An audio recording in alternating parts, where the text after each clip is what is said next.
ಸದನದಲ್ಲಿ ಮೋದಿ ಮತ್ತು ಶಾರಣ್ಣ ಸೋಲಿಸಿದ್ರ Gadkari. One nation one election ಸೋಲಲ್ಲಿ ಗಡ್ಕರಿ ಪಾತ್ರವೇನು? ಇದುವೇ ಸದ್ಯದ ಸ್ಪೆಷಲ್. ನಾನು ಶಂಶೀರ್ ಬುಡೋಳಿ.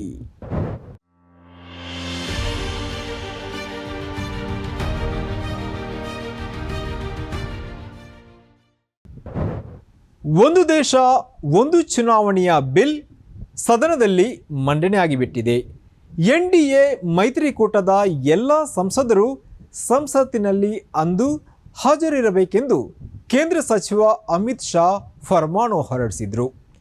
ಬಿಜೆಪಿಯ ಎಲ್ಲ ಸದಸ್ಯರು ಹಾಜರಿರುವಂತೆ ಖುದ್ದು ಪ್ರಧಾನಮಂತ್ರಿ ನರೇಂದ್ರ ಮೋದಿ ಅವರು ತನ್ನ ಪಕ್ಷದ ಸಂಸದರಿಗೆ ಅಂದು ವಿಪ್ ಜಾರಿಯನ್ನ ಮಾಡಿದರು. ಅಮಿತ್ ಶಾ ಇವರ ಫರ್ಮಾನನ್ನು, ನರೇಂದ್ರ ಮೋದಿ ಅವರ ಆದೇಶವನ್ನು NDA ಸಂಸದರಲ್ಲ, ಬದಲಿಗೆ ಬಿಜೆಪಿಯ ಸದಸ್ಯರೇ ನಿರಾಕರಿಸಿಬಿಟ್ಟಿದ್ರು. ಒಂದು ದೇಶ ಒಂದು ಚುನಾವಣೆ ಮಸೂದೆ ಮಂಡನೆ ವೇಳೆ ಬಿಜೆಪಿಯ 20 ಮಂದಿ ಸದಸ್ಯರು ಗೈರಾಗಿದ್ರು. ಇದೀಗ ಇದರ ಹೊಣೆಯನ್ನ ಈಗ ನಿತಿನ್ ಗಡ್ಕರಿ ಮೇಲೆ ಹೊರಿಸಲಾಗ್ತಾ ಇದೆ. ಯಾಕೆ ಹೀಗಾಯಿತು? ಯಾಕೆ ಅವರು ಗೈರಾಗಿದ್ರು? ಈ ಎಲ್ಲ ಪ್ರಶ್ನೆಗಳನ್ನು ಕೇಳಿ ಉತ್ತರವನ್ನು ಕೇಳಿ ಇದೀಗ ನೋಟಿಸ್ ಜಾರಿ ಮಾಡಲಾಗಿದೆ. ಹಾಗಂತ ಅಂದಿನ ದಿನ ಗೈರಾಗಿದ್ದವರಲ್ಲಿ ಜ್ಯೋತಿರಾದಿತ್ಯ ಸಿಂಧಿಯಾ, ಗಿರಿರಾಜ್ ಸಿಂಗ್ ಅಂತಹ ಪ್ರಮುಖರು ಕೂಡ ಸೇರಿದ್ದಾರೆ. ಆದರೆ ಅವರ್ಯಾರಿಗೂ ನೋಟಿಸ್ ಹೋಗಿಲ್ಲ. ಆದರೆ ಸದನದಲ್ಲಿ ತಮಗಾದ ಸೋಲಿನ ಆಕ್ರೋಶವನ್ನು ಮೋದಿ ಮತ್ತು ಅಮಿತ್ ಶಾ ಬೆಳಗ ನಿತಿನ್ ಗಡ್ಕರಿ ಮೇಲೆ ತೀರಿಸಿಕೊಳ್ಳೋಕೆ ಮುಂದಾಗಿದೆ. ಅಂದಹಾಗೆ ಪ್ರಧಾನಮಂತ್ರಿ ನರೇಂದ್ರ ಮೋದಿ ಮತ್ತು ಕೇಂದ್ರ ಸಚಿವ ಅಮಿತ್ ಶಾ ಹಾಗೂ ಗಡ್ಕರಿಯ ನಡುವಿನ ತಾಕ್ಲಾಟ ಹೊಸದೇನೂ ಅಲ್ಲ.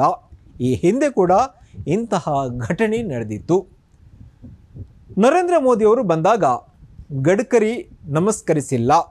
ಹಾಗೆ ಗಡ್ಕರಿಗೆ ನರೇಂದ್ರ ಮೋದಿ ಅವರು ಅಗೌರವದಿಂದ ನಡೆಸಿಕೊಳ್ಳುವಂತಹ ಹಲವು ಘಟನೆಗಳನ್ನು ಉದಾಹರಣೆಯಾಗಿ ನೀಡಬಹುದು. ನಿಮಗೆ ನೆನಪು ಇದೆಯೋ ಇಲ್ವೋ ಗೊತ್ತಿಲ್ಲ. NDA ಮೈತ್ರಿಕೂಟದ ನಾಯಕರಾಗಿ ನರೇಂದ್ರ ಮೋದಿಯವರ ಆಯ್ಕೆಯನ್ನು ಘೋಷಣೆ ಮಾಡಿದಾಗ ಎಲ್ಲರೂ ಮೇಜು ಕುಟ್ಟಿ ಎದ್ದು ನಿಂತರೆ ನಿತಿನ್ ಗಡ್ಕರಿಯವರು ಮಾತ್ರ ಮೇಜನ್ನು ಕುಟ್ಟುವುದು ಬಿಡಿ ದೂರ ಇದ್ದರು. ಇದೇನು ವಿಚಿತ್ರ ಎಂಬಂತೆ ಕೂತಲಿಂದಲೇ ಎಲ್ಲರನ್ನ ಅವರು ನೋಡ್ತಾ ಇದ್ರು. ರಾಜಸ್ಥಾನ ವಿಧಾನಸಭೆಯ ಚುನಾವಣೆಯ ಪ್ರಚಾರದ ವೇಳೆ ಕುದುರೆಗಳಿಗೆ ಮೇಯಲು ಇಲ್ಲ ಹುಲ್ಲು, ಅದರಲ್ಲಿ ಕತ್ತೆಗಳು ಮೇಯ್ತಾ ಇದೆ ಚವನಪ್ರಾಶ್ ಎಂದು ನಿತಿನ್ ಗಡ್ಕರಿ ಹೇಳಿದ್ದು ಯಾರನ್ನ ಕುರಿತಾಗಿ ಎಂಬುದು ಕೂಡ ಆಗ ಬಹಳಷ್ಟು ಚರ್ಚೆ ನಡೆದಿತ್ತು.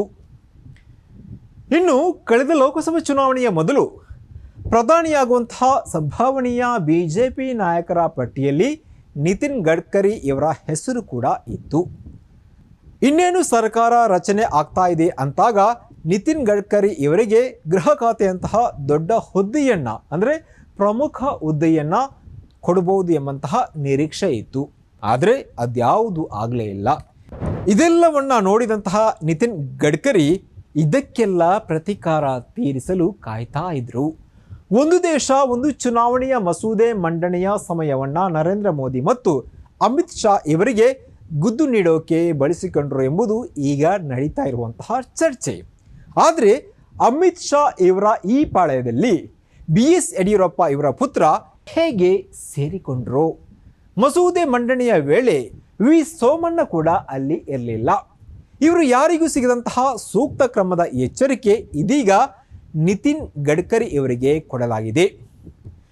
ಇನ್ನು ವಿರೋಧ ಪಕ್ಷಗಳ ಸದಸ್ಯರನ್ನ ಸಾಮೂಹಿಕವಾಗಿ ಸಸ್ಪೆಂಡ್ ಮಾಡಿ ಈ ಹಿಂದಿನ ದಿನಗಳಲ್ಲಿ ಹೇಗೆ ಮೋದಿಯವರು ಮತ್ತು ಅಮಿತ್ ಶಾ ಬೆಳಗ ತಮಗೆ ಬೇಕಾದಂತಹ ಮಸೂದೆಗಳನ್ನು ಪಾಸ್ ಮಾಡಿಸಿಕೊಳ್ತಾ ಇದ್ರು ಎಂಬುದು ನಾವೆಲ್ಲ ನೋಡಿದ್ದೇವೆ, ಕಂಡಿದ್ದೇವೆ. ಚರ್ಚೆ ಇಲ್ಲದಂತೆ ದಿನಕ್ಕೆ 10ರಿಂದ 15, 20 ಮಸೂದೆಗಳು ಪಾಸ್ ಆಗಿ ಹೋಗ್ತಾ ಇದ್ದವು. ಆದರೆ ಈಗ ಅಲ್ಪಮತದ ಸರ್ಕಾರ ಕೇಂದ್ರದಲ್ಲಿ ಇರುವಂಥದ್ದು. ಹೀಗಾಗಿ ನಿತೀಶ್ ಕುಮಾರ್, ಚಂದ್ರಬಾಬು ನಾಯ್ಡು ಇವರಂತಹ ನಾಯಕರ ಊರುಗೋಲಿನಲ್ಲಿ ಮೋದಿಯವರ ಆಡಳಿತ ನಿಂತಿದೆ. ಹೀಗಾಗಿ ಅವರು ಅಂದುಕೊಂಡದನ್ನು ಸಾಧಿಸೋಕೆ ಮಾಡೋಕೆ ಕಷ್ಟ ಆಗ್ತಾ ಇದೆ. ಒಂದು ರೀತಿಯಲ್ಲಿ ಉಸಿರುಗಟ್ಟಿಸುವಂತಹ ವಾತಾವರಣ ಅಲ್ಲಿ ಇರುವಂಥದ್ದು. ಅದಲ್ಲದೆ ಅಲ್ಲಿ ಆಗ್ತಾ ಇರುವ ಅಪಮಾನವನ್ನು ಈಗ ನಿತಿನ್ ಗಡ್ಕರಿ ಮೂಲಕ ತೀರಿಸಿಕೊಳ್ಳೋಕೆ ಇವರು ಬಯಸ್ತಾ ಇರುವಂತೆ ಕಾಣ್ತಾ ಇದೆ. ಇನ್ನು ವಕ್ಫ್ ತಿದ್ದುಪಡಿ ಮಸೂದೆ ಬಗ್ಗೆ ಮಾತನಾಡೋಣ. ವಕ್ಫ್ ತಿದ್ದುಪಡಿ ಮಸೂದೆಯ ಸಮಯದಲ್ಲಿ ನಿತೀಶ್ ಕುಮಾರ್, ಚಂದ್ರಬಾಬು ನಾಯ್ಡು ಸಾಥ್ ಕೊಡಲಿಲ್ಲ. ಈಗ ನೋಡಿದರೆ ಅವರದ್ದೇ ಪಕ್ಷದವರು ಹೇಗೆ ಮಾಡಿದರು. 293 ಸದಸ್ಯರ ಬಲವನ್ನು ಹೊಂದಿರುವ NDA ಮೈತ್ರಿಕೂಟ ಒನ್ ನೇಷನ್ ಒನ್ ಎಲೆಕ್ಷನ್ ಮಸೂದೆಯಲ್ಲಿ ಪಡೆದದ್ದು ಕೇವಲ 169 ಮತಗಳನ್ನು ಮಾತ್ರ. ಅಂದರೆ BJPಯ ಸದಸ್ಯರು ಮಾತ್ರವಲ್ಲ, NDA ಮೈತ್ರಿಕೂಟದ 7 ಸದಸ್ಯರು ಕೂಡ ಅಲ್ಲಿ ಇರಲಿಲ್ಲ. ಅವರಿಗೆ ಇವರು ಏನು ಮಾಡಲು ಸಾಧ್ಯ? ಇದಲ್ಲದೆ ಇವರ ದುರದೃಷ್ಟಕರ ಸ್ಥಿತಿ ನಿರ್ಮಾಣ ಆಗಿತ್ತು. ಹೊಸ ಮಸೂದೆ ತರುವಾಗಿನ BJPಯ ಪದೇ ಪದೇ ಸೋಲು, ಹಾಗೆ ನಿತಿನ್ ಗಡ್ಕರಿ ಜೊತೆಗಿನ ತಾಕಲಾಟ ನಿಲ್ಲುವಂತಹ ಪ್ರಮೇಯ ಕಾಣ್ತಾ ಇಲ್ಲ. ಇದು ಮುಂದಿನ ದಿನಗಳಲ್ಲಿ ಯಾವ ತಿರುವು ಪಡೆದುಕೊಳ್ಳುತ್ತೆ, ಇವರ ಆಡಳಿತವನ್ನು, ಇವರ ಒಗ್ಗಟ್ಟನ್ನು ಇದು ಯಾವ ರೀತಿ ಒಡೆಯಬಹುದು ಎಂಬಂತಹ ನೆಲೆಯಲ್ಲಿ ಈಗ ಚರ್ಚೆ ಜೋರಾಗಿ ನಡೀತಾ ಇದೆ. ಇದುವೇ ಈ ಹೊತ್ತಿನ ಸ್ಪೆಷಲ್. ನಿರಂತರವಾಗಿ ನೋಡ್ತಾ ಇರಿ ಸನ್ಮಾರ್ಗ ನ್ಯೂಸ್, ಸುದ್ದಿಗಳ ಸಂತೆಯಲ್ಲಿ ಸತ್ಯದ ಮೊಂಬತ್ತಿ.